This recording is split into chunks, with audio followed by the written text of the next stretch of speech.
Indonesia telah memiliki alat pengukuran korupsi tingkat lembaga yaitu Survei Penilaian Integritas atau SPI. SPI juga dikenal dengan Indonesia Integrity Index atau 3I.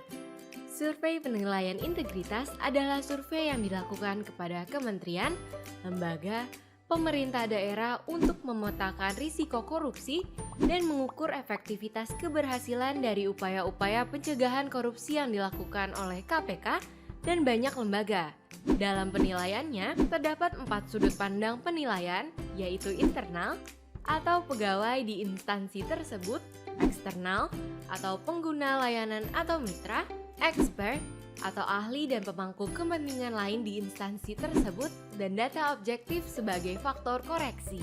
Dalam survei penilaian integritas, terdapat 7 elemen yang dinilai, yaitu pengaturan pemenang tender atau markup HPS, gratifikasi, suap hingga pemerasan, penyalahgunaan anggaran perjalanan dinas, informasi mengenai prosedur layanan, intervensi dalam pemberi izin atau rekomendasi teknis, jual beli jabatan, efektivitas sosialisasi anti korupsi terhadap perilaku pegawai.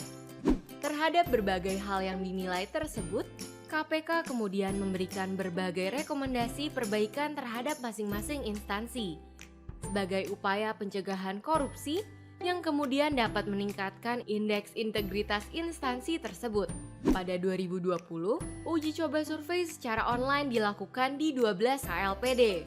Pada 2021, survei dilakukan secara full online dan juga dengan Computer Assisted Personal Interview atau CAPI terhadap 98 kementerian atau lembaga, 34 pemerintah provinsi, dan 508 pemerintah kabupaten atau kota.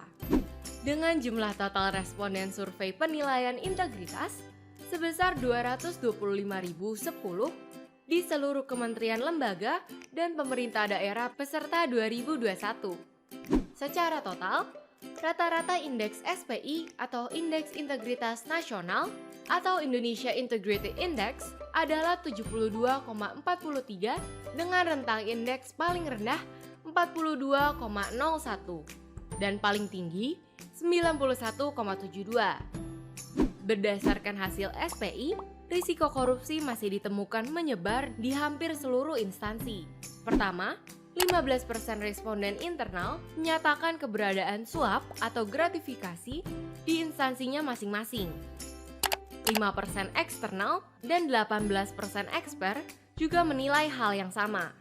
Kedua, sekitar 1 dari 4 responden pegawai juga berpendapat risiko trading in influence, baik dalam bentuk penentuan program dan kegiatan, perizinan, hingga penentuan pemenang pengadaan pemerintah dan ditemukan di banyak instansi peserta SPI 2021. Berdasarkan 29% responden pegawai, permasalahan dalam pengadaan barang dan jasa juga ditemukan di berbagai instansi peserta SPI 2021, baik dalam bentuk nepotisme hingga gratifikasi dalam proses pengadaan. Keempat, bahkan 1 dari 2 pegawai menyatakan pemanfaatan fasilitas kantor untuk kepentingan pribadi pun masih terjadi di hampir seluruh instansi. Hal ini juga dikonfirmasi oleh 29% responden expert. Kelima, nepotisme bahkan risiko suap atau gratifikasi dalam pengelolaan SDM juga masih ditemukan di instansi peserta SPI 2021. Sekitar 1 dari 6 pegawai menilai masih terdapat praktik jual beli jabatan di instansinya. KPK akan melaksanakan SPI secara rutin setiap tahunnya, sehingga kerjasama dan dukungan berbagai pemangku kepentingan sangat dibutuhkan. Data populasi pegawai, pengguna layanan atau mitra kerjasama dalam 1 tahun terakhir, hingga data expert dan beberapa pemangku kepentingan lain sangat dibutuhkan dari setiap kementerian lembaga dan pemerintah daerah untuk dapat dipilih secara acak oleh KPK dan berpartisipasi dalam survei.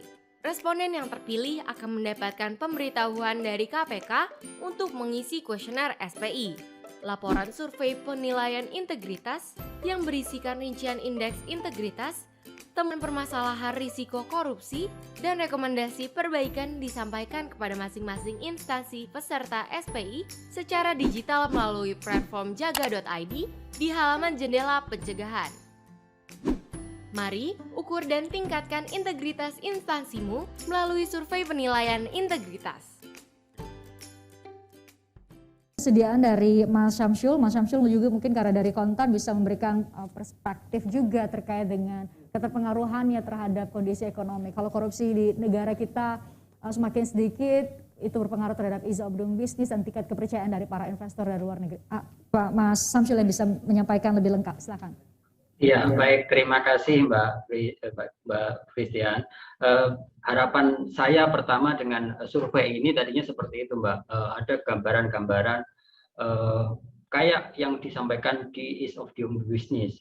Misalnya saya sepakat seperti tadi yang diungkapkan oleh Mbak Christian ataupun Pak Nainggolan tadi di awal, bahwa survei ini semacam diagnosa, general check up kepada instansi yang ikut dalam survei untuk menggambarkan fungsi tubuh dan fungsi kinerja mereka, apa yang sudah baik dan perlu diperbaiki, dipertahankan, atau yang perlu diperbaiki, bahkan perlu dihilangkan dari situ. Survei ini harapan kami adalah bisa menggambarkan penyebab utamanya, sakitnya, kalau ada yang sakit atau kekurangan di instansi itu, apa resep penyembuhannya yang tepat.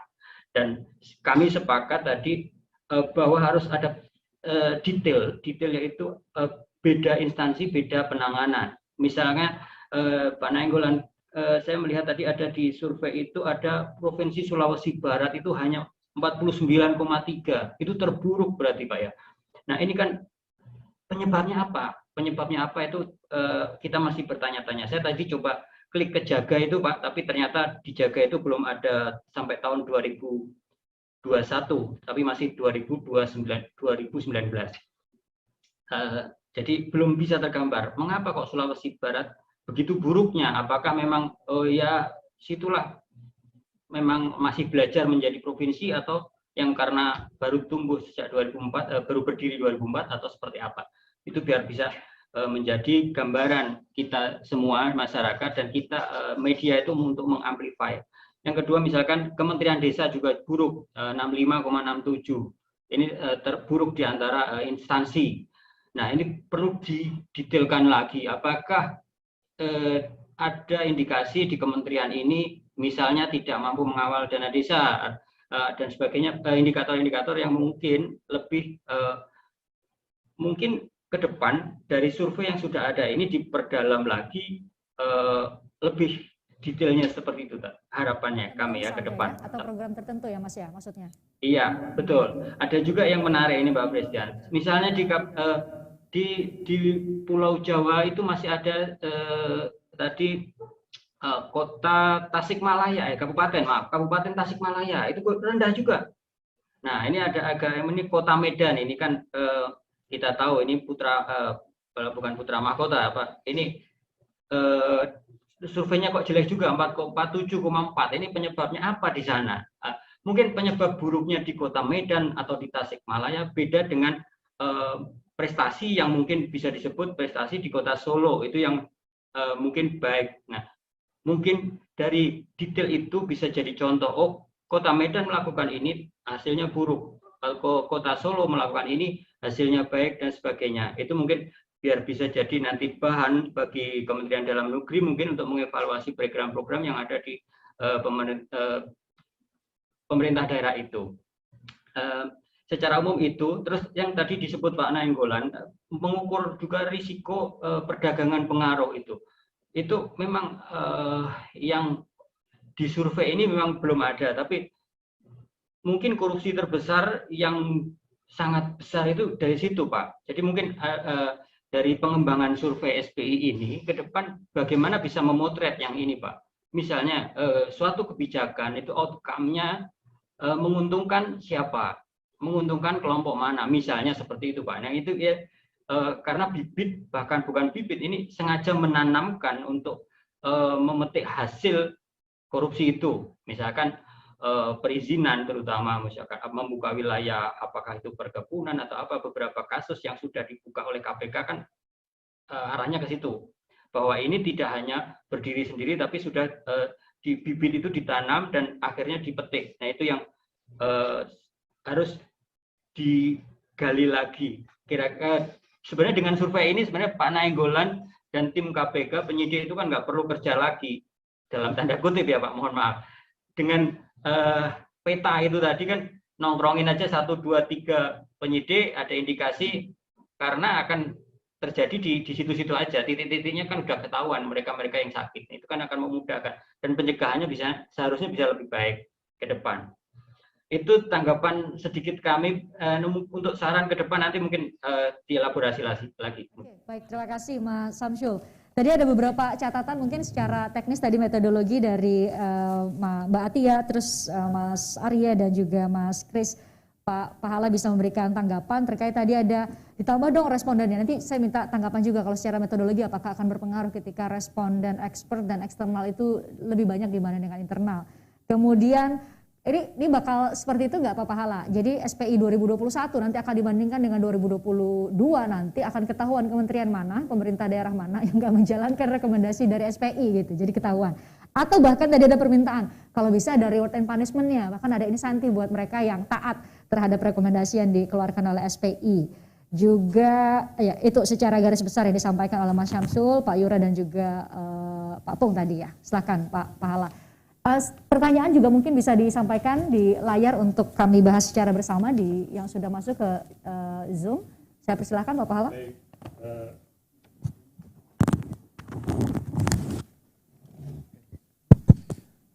ini pertanyaannya susah-susah banget sebenarnya. Asli susah gitu. Jadi pertama saya bukan peneliti gitu. Nanti kita tanya kalau soal tambah responden Kak. Kedua apalagi Mas Samsul nih, udah diukur, ditagi juga benerinnya gimana. Wah, ukurnya udah susah Mas gitu kan. Resep yang tepat apa gitu. Aduh, itu dia tuh.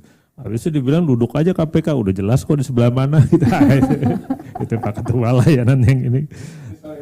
Baik. Tapi benar Mas, yang itu yang kita bilang korupsi yang dimulai dari regulasi atau istilah kita state capture itu pada beberapa yang kita temui itu memang lebih dahsyat dampaknya. Itu salah satunya aja kita bilang itu pasti udah bicara triliun dan udah jelas siapa yang untung. Hanya paling susah Mas, untung KPK ada di Undang-Undang KPK dibilang gini, kita beri rekomendasi ke Presiden, DPR dan BPK. Jadi Mas Samsul kalau kita ketemu yang begini nih state capture nih, kita udah nggak ke kementeriannya lagi Mas. Udah langsung tulis surat ke Presiden aja, Pak Ketua yang tanda tangan tuh. Kita bilang Pak Presiden kita ketemu ini cabut perpresnya atau revisi PP-nya gitu.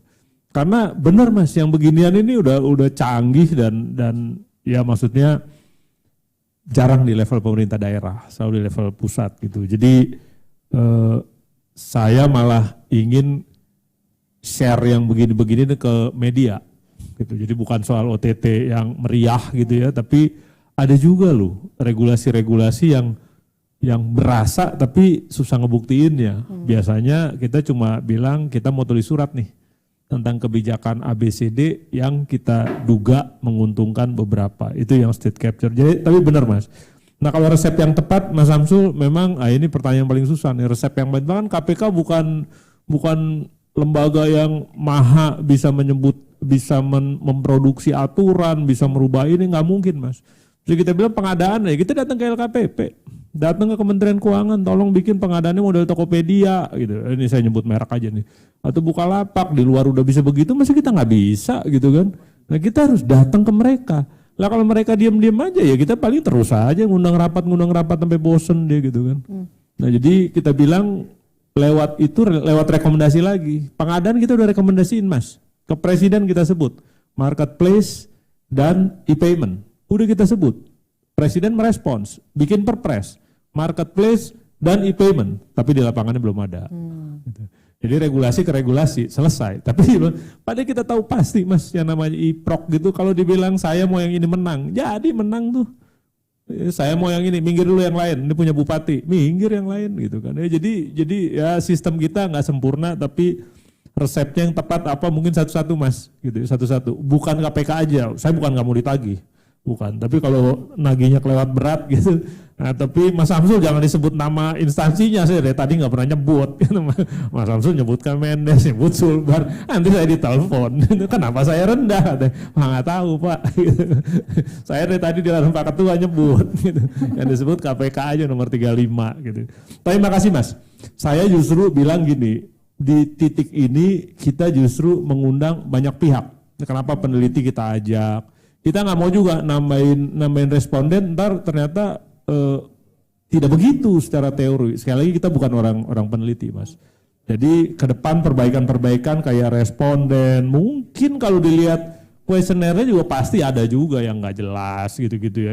Kita secara khusus mungkin tahun depan lah gitu ya, kita duduk dengan beberapa lembaga peneliti di samping BPS tentunya. Saya bilang sama Pak Ateng, jangan independen, Pak saya mati kalau independen gitu ya. Harus dengan temenin BPS. Tapi kita kok pikir keterbandingan yang paling bagus. Jadi memang kita bilang baseline di sini iya. Tapi tahun depan pasti poin kita bukan soal persen. Mana yang naik, mana yang enggak. Gitu. Yang naik itu komitmennya real, yang enggak omong kosong. Gitu kan. Kita khawatir, Mas Samsul dan teman-teman peneliti gitu, kita khawatir. Kok perginya jadi saya udah ZI, saya udah WBK, saya udah Stranasnya tinggi, saya MCP. Kok jadi itunya sih gitu? Itu kan alat menuju bahwa ya gitu loh. Lu kenapa jadi ininya gitu, lengkap dengan selebrasi dan seremoninya gitu. Oleh karena itu sekali lagi dari KPK sih kalau perbaikannya pasti gitu ya, pasti harus dilakukan. Metodologi segala macam. Nah kalau Mas Kris bilang ini respon rate-nya tinggi, itu KPK, keberuntungan KPK Mas. Bukan keberuntungan KPK, karena Menpan mau gitu menggabung surveinya dan ujung-ujungnya ada tukinnya. Siapa juga yang nggak takut sama tukin di negara ini kan, tunjangan kinerja. Nah jadi kita beruntung Mas, ngajak Menpan, dia mau surveinya digabung, 16% dari itu sebenarnya sumbangan dari Menpan, ininya pertanyaannya. Maka respon rate-nya gede. Kita yakin bisa lebih gede lagi kalau nggak pandemi. Yakin kita gitu. Apalagi kalau ngajaknya, sekarang kita kan pakai kontraktor Mas. Kita pikir ya nggak terlalu ideal gitu ya. Hanya kalau nggak pakai kontraktor mungkin kita bayangkan universitas di 34 provinsi, waktunya lebih panjang gitu, udah pasti lebih baik respons rate-nya supaya komposisi internal dan eksternalnya juga baik. Betul kualitas data internal kadang-kadang seperti kita bilang daftar pegawai aja nggak elektronik, ngesortnya ya udah manual ya, males-males udahlah pilih aja yang cepat supaya udah gitu ya. Tapi yang kita khawatir sebenarnya orang yang tidak merespons. Di blast 1,3 juta yang merespon 200 ribuan gitu. Padahal ini kan kita sesama birokrat nih. Gitu ya. Kalau bosnya bilang harus respon, mungkin respon semua gitu ya. Saya belum ngecek juga respons rate KPK. Nanti Pak Ketua saya laporkan Pak. Respons rate KPK, siapa yang nggak ngerespons gitu. Tapi yang kita kaget media ternyata jadi expert dan banyak memberi kontribusi. Karena yang tahu di daerah-daerah ini kan media. Kalau saya bilang gosip, sebenarnya nggak gosip lah. Saya pikir yang off the record dikeluarin semua nih kali ini gitu ya. Tapi sekali lagi perbaikannya pasti kita lakukan. Dan mulai tahun depan kita punya daya banding. Daya banding kita mohon bantuan. Lembaga peneliti, media, BPS gitu untuk memperbaiki. Itu mungkin tidak terlalu drastis perbaikannya, tapi karena dananya sudah ditaruh oleh Bappenas lagi di KPK, jadi kita yakin ini pasti kita lakukan. Dananya lebih besar Mas Kris gitu. Ya nggak segede-gede Kompas lah, tapi lebih besar. Gitu. Ya kita pikir itu yang saya bisa sampaikan, tapi saya minta bantuan media. Benar-benar minta bantuan untuk mensosialisasikan karena kayak Mas Arya bilang sosialisasi paling rendah. Ya, tadi salah satu media juga paling rendah di semua sosialisasi karena mungkin orang jenuh juga sama sosialisasi. Ya kalau kita di KPK bilang agama aja susah apalagi ginian gitu ya. Jadi integritas susah. Tapi dengan media bisa dicopotin satu-satu, dikasih bahasa yang sederhana, mungkin masing-masing daerah atau masing-masing kementerian bisa lebih jelas seperti apa.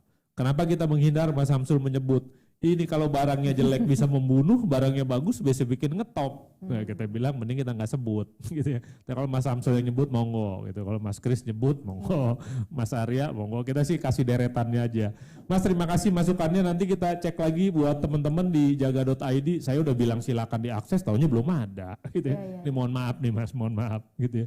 Tapi kita segera buka aksesnya gitu. Mungkin sore ini menikmati dulu, besok baru akses, semoga udah ada gitu. Saya pikir. Makasih. Itu data terbaru ya.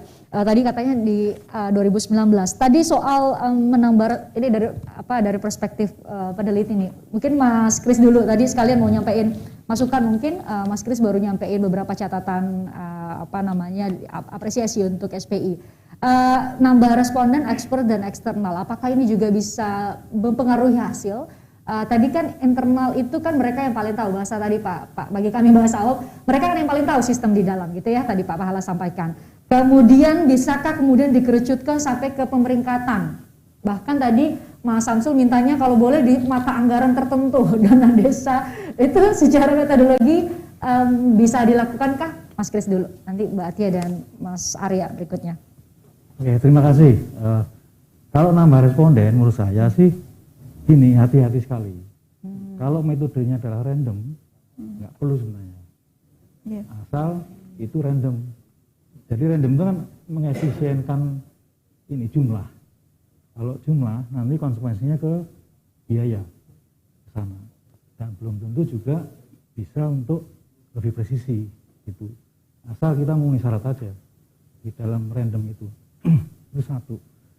Yang kedua terkait dengan keseluruhan ini ya, pelaksanaan yang penting adalah sisi cross check-nya sih.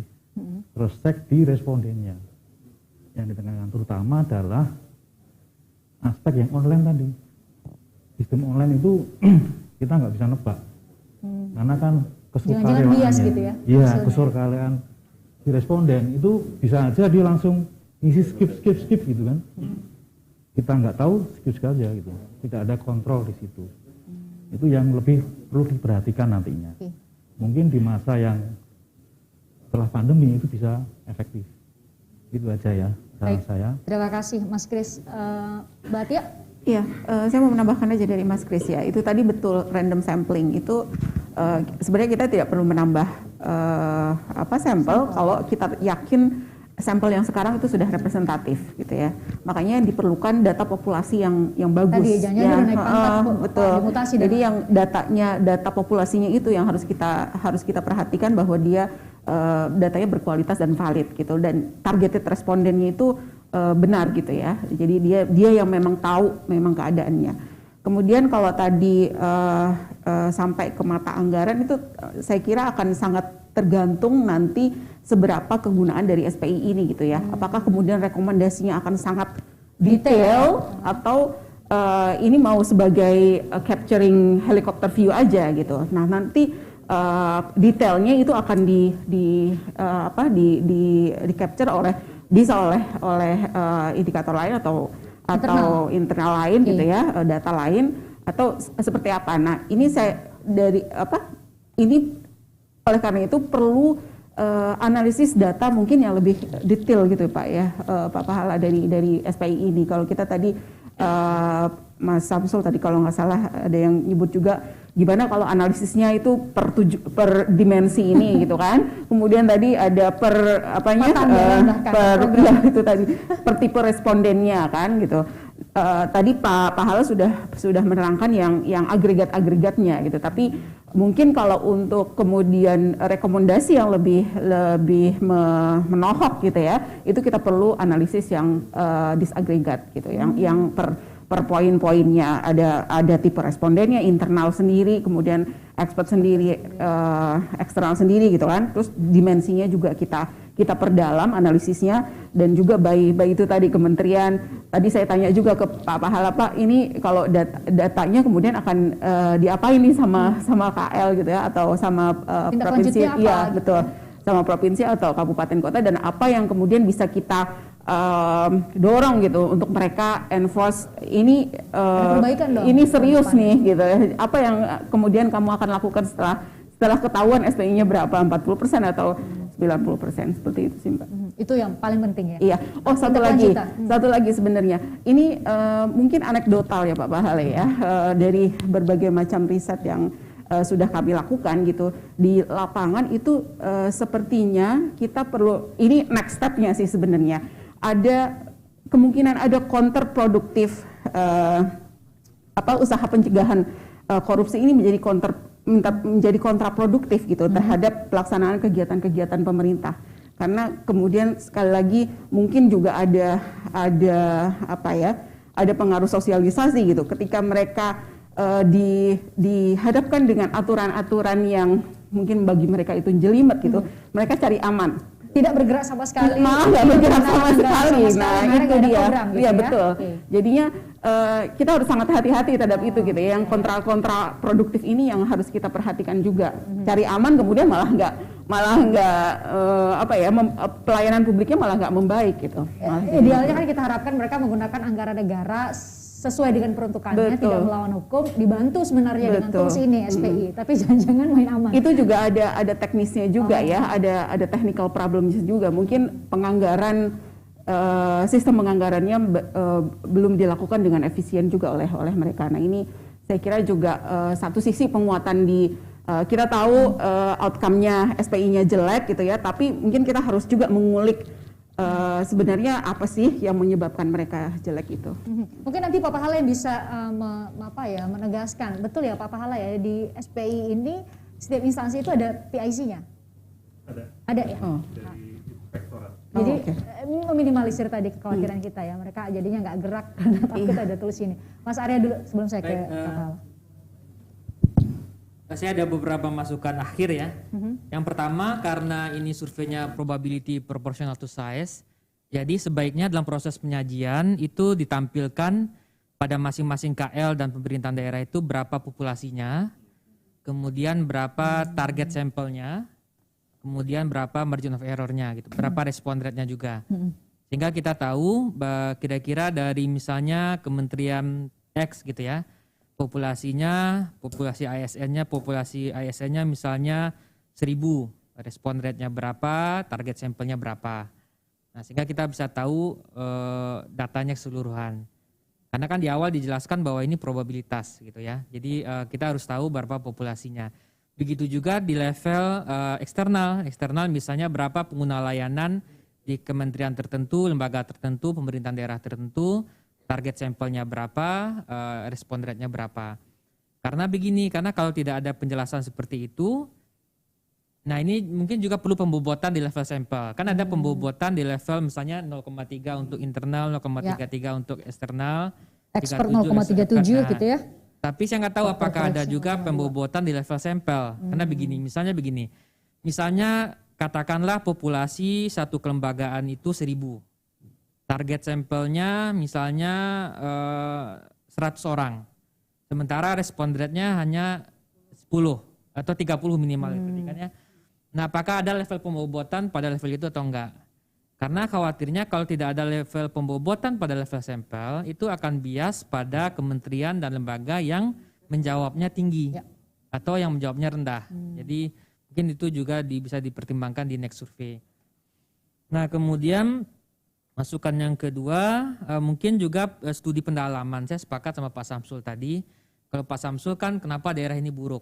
Kalau saya lebihnya kenapa satu daerah itu lebih baik dibandingkan daerah supaya lain. Bisa jadi supaya ini Pak Firly, supaya bisa menjadi best practice, lesson learned bagi daerah lain ya. Karena kita lihat dalam beberapa SPI itu kan ada kementerian dan lembaga daerah yang memang konsisten baik ya. Mungkin itu jadi pembelajaran juga gitu ya.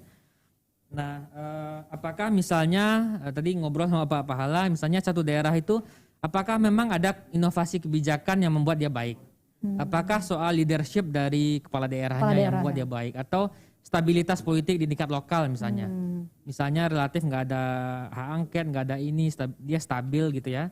Atau karena SDM atau birokrasinya bagus? Kan kita nggak tahu nih dari 4 hal ini variabel mana yang kuat menentukan daerah itu baik. Jadi mungkin ini studi yang bagus untuk dilanjutkan ke depan. Nah, saya kira itu. Baik. Christian. Terima kasih. Terakhir ke Pak Pahala. Pak Pahala tadi ada menarik dari Mbak Atia bilang apakah ini ke depan SPI ini bakal lebih detail seperti permintaan Mas Samsul atau hanya dari helikopter view. Atau bahkan tadi ada permintaan, ada pemeringkatan dong, diumumin mana kementerian, lembaga, Pemda yang paling bagus dalam konteks tadi ya Mas Arya ya. Ada lesson learn yang kemudian bisa di-copy ya, bisa direplikasi oleh daerah, pemerintah daerah, kementerian atau lembaga lain yang kemudian kita harapkan semuanya sih sebenarnya bisa dalam rangka bisa memperkuat pencegahan korupsi di masing-masing kementerian, lembaga dan juga pemerintah daerah. Silakan Pak Pahala. Baik, makasih Mbak Frisian. Jadi yang pertama sebenarnya mulai SPI ini KPK justru membuka undangan ke semua lembaga peneliti, universitas yang tertarik untuk mendalami ini.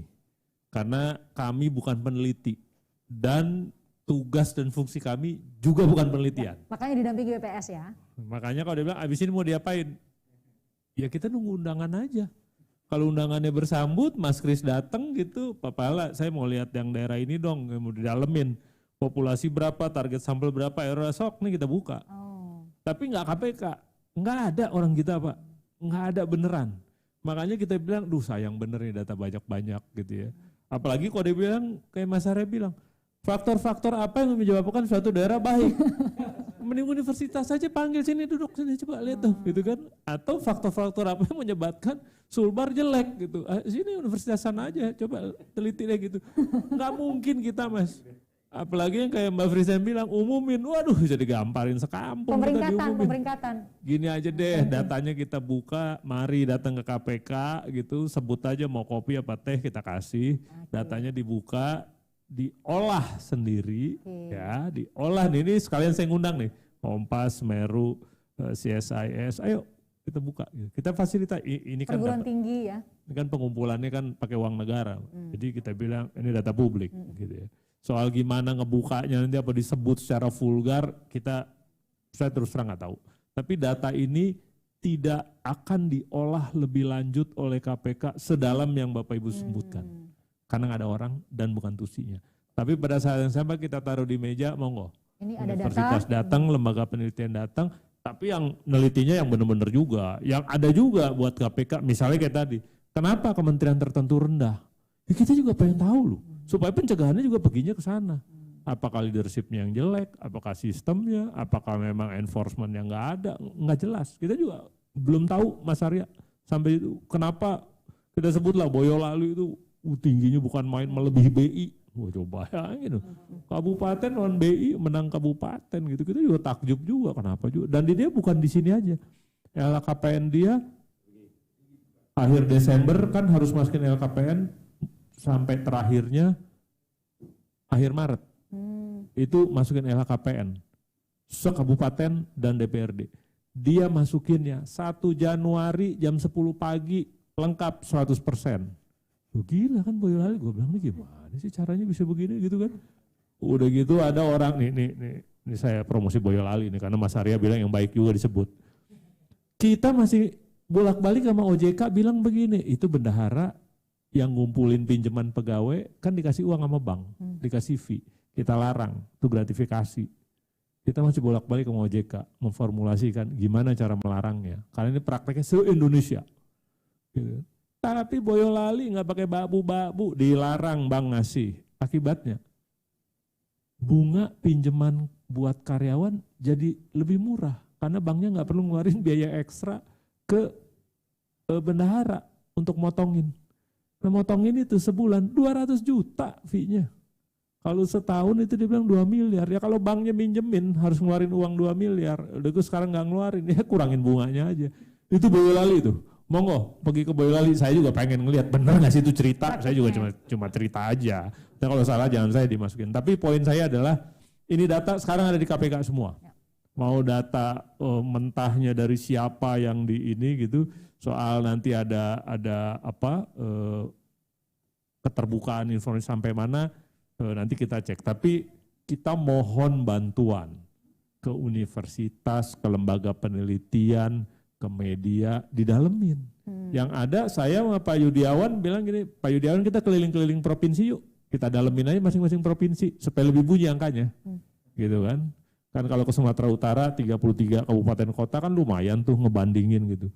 Tadi Pak Tito yang bilang gitu, kompetisi antar daerah bisa terjadi. Gitu kan. Terus sebelah-sebelahan kenapa yang ini tinggi ini rendah, misalnya gitu ya. Kita mau dorong itu. Tapi yang kepikir baru antar provinsi tahun depan. Oh, oke. Lantas antar Kemenko. Di bawah Kemenko kan ada kementerian teknis ya. gitu ya. Paling itu, tapi yang nggak jauh-jauh dari sini lagi. Rata-rata lebih tinggi, lebih rendah. Jangan tanya kenapa. Kalau kenapanya Mas Arya, Mas Kris sama Mbak Ati aja yang melihat. Dibalikin lagi ke kita. Kalau Pak Ateng mau bantu saya dengan orangnya, dengan senang hati Pak, kita sediain ruangan. Gitu. Tapi kita ingin bunyi nih hasil. Jangan sekedar ini rendah, ini tinggi. Enggak. Saya pikir yang niat baik pasti nanya, saya gimana betulinnya? Nah, kan mati juga kita kalau ditanya gitu. Wah nggak tahu Pak, saya cuma tukang ukur doang, kan nggak mungkin. Gitu. Jadi Mbak Frisia ini secara terbuka kita sampaikan, KPK mengundang. Kontribusi real dari lembaga peneliti, dari universitas, mau level kabupaten lebih praktikal, tapi mau level agregat nasional buat kebijakan yang harus buat kementerian, boleh juga, tapi poinnya kami tidak punya resources melakukan itu. Jadi kita buka undangan lewat forum ini. Terima kasih. Baik, terima kasih Pak Pahala. Masih ada Pak Ketua di ruangan. Saya pikir kita akan melewatkan kesempatan kalau saya tutup lebih dulu ada Pak Ketua. Mumpung kameranya sudah menghadap ke Pak Ketua, mikrofonnya sudah di meja, mungkin bisa menyampaikan kepada semuanya. Ya, terima kasih. Perbedaannya kan Pak Ketua ini ada rekomendasi yang seharusnya menjadi tolak ukur tahun depan, jangan gitu lagi dong, jangan diulang lagi kesalahannya. Ya, terima kasih. Nah, rekan-rekan yang saya hormati, dari yang hadir secara fisik maupun secara virtual, tujuan SP ini sudah sangat jelas. Pertama adalah kita ingin meningkatkan kesadaran risiko korupsi. Yang kedua adalah dari hasil survei penelitian integritas ini, tentu kita ingin mengambil nilai lebih jauh bagaimana perbaikan. Jadi tidak hanya berhenti kepada titik angka yang dihasilkan sekarang. Yang ketiga, tujuan pentingnya adalah kita paham bahwa begitu banyak upaya dan tindakan yang kita lakukan untuk memberantas dan mencegah korupsi. Tapi rasa-rasanya itu baru volume kegiatan, jumlah, hiruk pikuk, ramenya. Tapi apakah sudah efektif atau belum, kita ukur sekarang. Termasuk juga mengukur kementerian lembaga 98, kementerian lembaga, 34 provinsi, 508 kabupaten kota, kita ukur. Maksudnya adalah tidak ada lain adalah ini adalah fokus untuk membebaskan negeri kita dari praktek-praktek korupsi. Tadi kan muncul, korupsi pertama adalah suap terbanyak. Data KPK betul tertinggi kasus suap. Kedua adalah gratifikasi, data tertinggi. Yang ketiga adalah terkait dengan pengadaan barang jasa, itu pun tertinggi. Diikuti dengan jual beli jabatan. Itu jelas, artinya survei ini ada kaitan dengan fakta yang terjadi. Selanjutnya kita lihat lagi, sebaran tindak pidana korupsi itu terjadi. Juga bisa dilihat. Nanti mungkin ada kawan-kawan peneliti yang mau melihat lebih jauh, apakah ada kaitannya survei penilaian integritas ini dengan terjadinya tindak pidana korupsi. Nah, kalau ada, berarti kita perlu perbaikan. Dan sore hari ini nanti rekan-rekan bisa ikuti, apakah iya seorang kepala daerah itu terlibat kasus korupsi karena memang ada juga terkait dengan nilai survei penilaian integritas. Kalau survei penilaian integritasnya tinggi, tapi kok ada korupsi, berarti ada hal yang keliru yang harus kita perbaiki. Apalagi kalau survei penilaian integritasnya memang rendah, terlibat kasus korupsi dan dalam KPK, itu sudah sangat jelas ada korelasi antara hasil yang kita dapatkan maupun apa yang sesungguhnya terjadi. Artinya apa yang kita lakukan ini tidak ada lain kecuali keinginan untuk membebaskan negeri Indonesia ini dari korupsi. Dan kita ini adalah orkestrasi, saya selalu katakan. Karena KPK itu tidak bisa bekerja sendiri. Dia harus mengikutkan, melibatkan seluruh elemen masyarakat dalam orkestrasi pemberantasan korupsi. Saya kira itu. Terima kasih. Terima kasih Pak Firly, terima kasih Pak Pahala, terima kasih Mas Arya, Mbak Atia, Mas Kris. Terima kasih juga untuk para senior saya bergabung secara virtual. Ada Pak Pung, kemudian Pak Yura dan juga Mas Samsyul sudah memberikan perspektifnya. Semoga 2022 ya Pak Pahala ya, 2022 ada penyempurnaan yang lebih baik dari segi metodologi maupun berbagai sistem di SPI sendiri, dan terutama sih ada rekomendasinya Pak Hala ya. Kalau ada rekomendasi tapi kemudian di kementerian, lembaga dan juga pemerintah daerah gak ada perbaikan ya sama aja ya Pak Firly, itu yang kita harapkan. Ke depan semakin kecil begitu ya. Pak Firly bilang tadi ini menjadi Indonesia Integrity Index gitu ya, karena secara komprehensif dengan berbagai metodologi dan responden yang eksternal, internal, dan menghadirkan juga ekspor. Terima kasih buat Anda semua yang sudah mengikuti kami sejak tadi di acara webinar launching hasil SPI 2021. Semoga ini menjadi bagian dari upaya kita bersama untuk mencegah korupsi. Tadi Pak Firly bilang ini adalah orkestrasi dari semua elemen bangsa untuk memberantas korupsi di negeri ini. Sehat selalu untuk Anda semua yang sudah menyaksikan kami sejak tadi. Saya Christian Grich, sampai jumpa. Wassalamualaikum warahmatullahi wabarakatuh.